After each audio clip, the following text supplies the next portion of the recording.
Brothers and sisters, welcome to channel. కేంద్ర ప్రభుత్వం ఒక స్కీమ్ తీసుకొచ్చిందండి. అంటే ప్రతి నెల 3,000 రూపాయలు పెన్షన్ రూపంలో మీరు పొందాలి అంటే ప్రధానమంత్రి శ్రమ్ యోగి మాన్ధన్ యోజన స్కీమ్ కింద మీరు పథకానికి అప్లై చేసుకోవాలి. ఎవరైతే అసంఘటిత కార్మికులు ఉన్నారో, అంటే గవర్నమెంట్ ప్రభుత్వ ఉద్యోగులు కావచ్చు, అంటే ఎక్కువ జీతం పొందేవాళ్ళు కావచ్చు, వీళ్ళు కాకుండా డైలీ లేబర్, టైలర్స్, రాజగర్స్, నాయి బ్రాహ్మిన్స్, కలిగిత కార్మికులు, చేనేత కార్మికులు, చెప్పులు కుట్టేవారు, డైలీ ఎవరైతే కూలి పనులు చేసుకుంటా ఉన్నారో వీళ్ళకి ఎటువంటి ఇన్సూరెన్స్ కానీ ఎటువంటి పెన్షన్ కానీ కేంద్ర ప్రభుత్వం నుంచి లేదు. ఇప్పుడు మీరు పొందాలనుకుంటే ప్రధానమంత్రి శ్రమ్ యోగి మాన్ధన్ యోజన స్కీమ్ కింద మీరు దరఖాస్తు చేసుకుంటే మీకు 60 ఏళ్ళు దాటిన తర్వాత, మీకు 60 సంవత్సరాలు వచ్చిన తర్వాత ప్రతి నెల 3,000 రూపాయలు మీకు పెన్షన్ రూపంలో ప్రతి నెల మీ ఇంటికి వస్తుంది, మీ చేతికి అందుతుంది. నేను ఈ వీడియోలో అసలు ప్రధానమంత్రి శ్రమ్ యోగి మాన్ధన్ యోజన స్కీమ్ అంటే ఏంటి, అర్హతలు ఏంటి, అనర్హతలు ఏంటి, ఎలా దరఖాస్తు చేసుకోవాలి, ప్రీమియం ఏమైనా పే చేయాలా, పే చేస్తే ఎలా పే చేయాలి అనేది క్లియర్గా ఎక్స్ప్లెయిన్ చేస్తాను. దయచేసి వీడియో లైక్ చేయండి, 10 మందికి ఉపయోగపడుతుంది. కొత్తగా వచ్చి సబ్స్క్రైబ్ చేసుకోండి. టాపిక్లో భాగంగా మీకు స్క్రీన్ మీద చూపిస్తూ మీకు ఎక్స్ప్లెయిన్ చేస్తాను, ఒకసారి చూడండి అండి. చూసినట్లయితే మన స్కీమ్ పేరు ఏంటంటే ప్రధానమంత్రి శ్రమ్ యోగి మాన్ధన్ యోజన. మనం దీన్ని PMSYM అని కూడా అనొచ్చు, పెన్షన్ స్కీమ్ అని కూడా అనొచ్చు. ప్రధానమంత్రి శ్రమ్ యోగి మాన్ధన్ యోజన. ఓకే, సో ఇది ఒక కేంద్ర ప్రభుత్వ స్కీము. ఇది రాష్ట్ర ప్రభుత్వం అంటే కేంద్ర ప్రభుత్వం అంటే ఇది ఒక మన కేంద్ర ప్రభుత్వం, సెంట్రల్ గవర్నమెంట్ స్కీమ్ అండి. ఇది ఎవరి కోసం స్టార్ట్ చేశారు, ఈ స్కీమ్ ఏ ఉద్దేశంతో స్టార్ట్ చేశారంటే ఎవరైతే అసంఘటిత కార్మికులు ఉన్నారో, మనం చెప్పుకున్న డైలీ లేబర్స్, వీళ్ళకి 60 ఏళ్ళు దాటిన తర్వాత ఒక సామాజిక భద్రతలో భాగంగా నెలకి ప్రతి నెల 3,000 రూపాయలు అందజేయాలి అని చెప్పేసి ప్రభుత్వం నిర్ణయం తీసుకుంది, కేంద్ర ప్రభుత్వం. అందులో భాగంగానే ఈ స్కీమ్ తీసుకొచ్చింది. సో 60 ఏళ్ళు దాటిన వారికి స్కీమ్ వర్తిస్తుంది.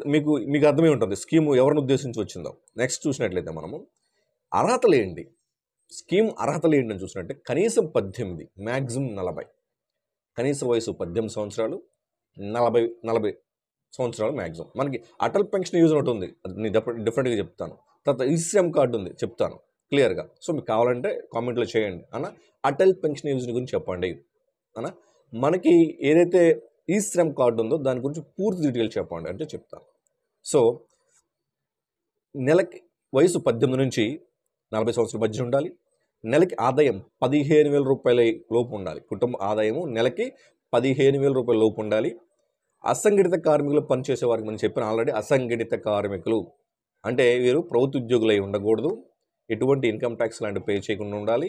ఎవరైతే ఇలా ఉన్నారో వాళ్ళు అసంఘటిత కార్మికులకు వస్తారు కాబట్టి 15,000 రూపాయలు పర్ మంత్ ఆదాయం ఉండాలి, నెలసరి ఆదాయం. అలాగే ఈపీఎఫ్ కానీ, ఈఎస్ఐసి కానీ, ఎన్పిఎస్ నేషనల్ పేమెంట్ సిస్టంలో కానీ వంటి పథకాల్లో వీళ్ళు సభ్యులుగా ఉండకూడదు. ఎన్పిఎస్లో కూడా, ఎన్పిఎస్ అని కూడా ఒక పెన్షన్ స్కీమ్ కాబట్టి అందులో ఉన్న మీరు ఈ స్కీమ్ అనర్హులు అయిపోతారు. అలాగే ఈపీఎఫ్ అకౌంట్ ఉన్న అనర్హులు అయిపోతారు. అలాగే ఈఎస్ఐసి ఉన్న అనర్హులు అయిపోతారు. 15,000 రూపాయల కంటే ఆదాయం ఎక్కువ ఉన్న అనర్హులు అయిపోతారు. గవర్నమెంట్ ఎంప్లాయీ అయినా మీరు అనర్హులు అయిపోతారు. సో అంటే కేవలం ఇది అసంఘటిత కార్మికులకు మాత్రమే. రైట్. నెక్స్ట్ మనం ఒకసారి ముందుకెళ్ళినట్లయితే మనము నెల ఎంత పే చేయాలి, గవర్నమెంట్ ఎంత ఇస్తుంది. 18 సంవత్సరాలు అంటే మనం ఈ స్కీమ్ 18 నుంచి మినిమం మ్యాక్సిమం 40 అన్నాం కదా. 18 నుంచి 30 సంవత్సరాల లోపు ఉన్న వారు నెలకి 55 రూపాయలు పే చేస్తే కేంద్ర ప్రభుత్వం కూడా 55 రూపాయలు సమానంగా మీకు పే చేస్తుంది. అంటే మీరు 55 రూపాయలు అని ప్రీమియం ఉందండి, ఆల్రెడీ ఇద్దరు ఫిక్స్ చేశారు గవర్నమెంట్లో. మీరు 55 రూపీస్ పే చేస్తారు, సెంట్రల్ గవర్నమెంట్ కూడా 55 రూపీస్ పే చేస్తుంది, 55 రూపాయలు. ఓకే, ఒకవేళ మీకు 30 నుంచి 40 సంవత్సరాల మధ్యలో ఉంటే, 30 నుంచి 40 సంవత్సరాల మధ్యలో ఉంటే మీరు 100 రూపాయలు పే చేస్తారు. మీరు 100 రూపాయలు పే చేస్తారు, సెంట్రల్ గవర్నమెంట్ కూడా 100 రూపాయలు పే చేస్తుంది. 40 ఇయర్స్ ఇన్ కేస్ 40 ఇయర్స్ అయితే, 40 ఇయర్స్ కంటే ఎక్కువ అనర్హులు, జస్ట్ 40 ఇయర్స్లో ఉన్న వాళ్ళైతే మీరు 200 పే చేస్తారు.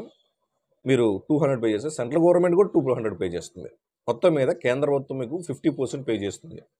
ఇలా పే చేసిన తర్వాత ఎందుకని ప్రీమియం పెరిగింది అంటే వయసును బట్టి. మీరు తక్కువ కాలం కడితే ఎక్కువ అమౌంట్ కట్టాలి, ఎక్కువ కాలం కట్టాలంటే తక్కువ అమౌంట్ కట్టాలి. ఇన్సూరెన్స్ ప్రీమియం లాగానండి ఇది. నిజం చెప్పాలంటే LIC, లైఫ్ ఇన్సూరెన్స్ కార్పొరేషన్ ఆధ్వర్యంలో ఈ స్కీమ్ నడుస్తూ ఉంటుంది. Okay, right. ఈ పథకం వల్ల లాభాలు ఏంటి?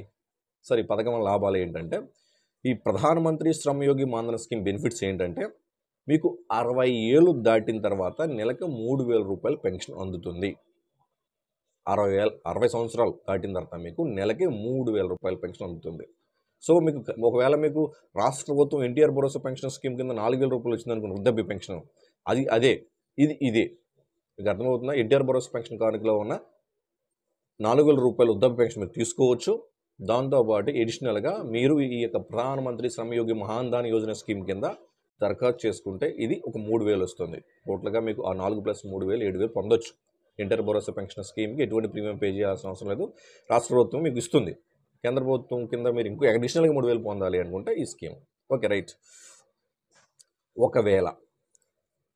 ఒకవేళ ఈ యొక్క పెన్షన్దారుడు మరణిస్తే 3,000 తీసుకుంటా ఉన్నాడు. ఒకవేళ పెన్షన్దారుడు మరణిస్తే అందులో 50% అంటే 1,500 భార్యకి వెళ్తుంది. ఇంకా అర్థమవుతుందా? పిల్లలకి వెళ్దండి. పిల్లలు అనర్హులు, భార్యకి వెళ్తుంది.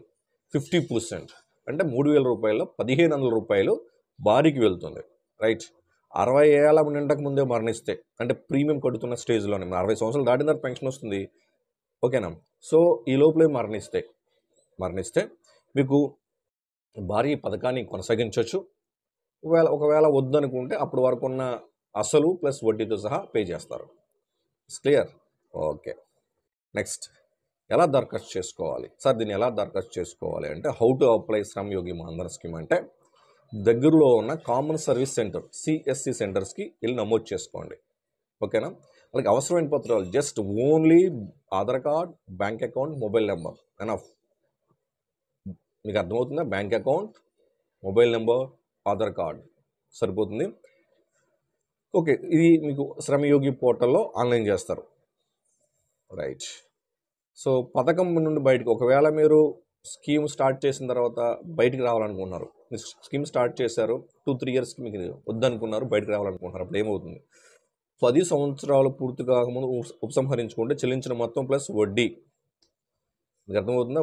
మీరు స్కీమ్ స్టార్ట్ చేసిన తర్వాత 10 ఇయర్స్ పూర్తి అవ్వలే, ఇంకా అంతకుముందే మీరు విత్డ్రా చేసుకోవాలనుకుంటున్నారు, బయటకు వచ్చేద్దాం అనుకుంటున్నారు, అప్పుడు మీరు చెల్లించిన మొత్తం ప్లస్ వడ్డీ పే చేస్తారు.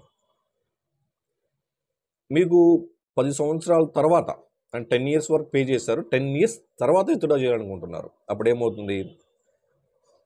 చెల్లించిన మొత్తం ప్లస్ వడ్డీ, ఫండ్ వడ్డీ. అక్కడ SB సేవింగ్ అకౌంట్లో వచ్చిన వడ్డీ వేరు, ఇక్కడ ఫండ్ వడ్డీ, రెండు డిఫరెంట్ అండి. అక్కడ చెల్లించిన మొత్తం ప్లస్ SB వడ్డీ, అంటే SB అంటే సేవింగ్ ఎంత ఉంటే అందిస్తారు.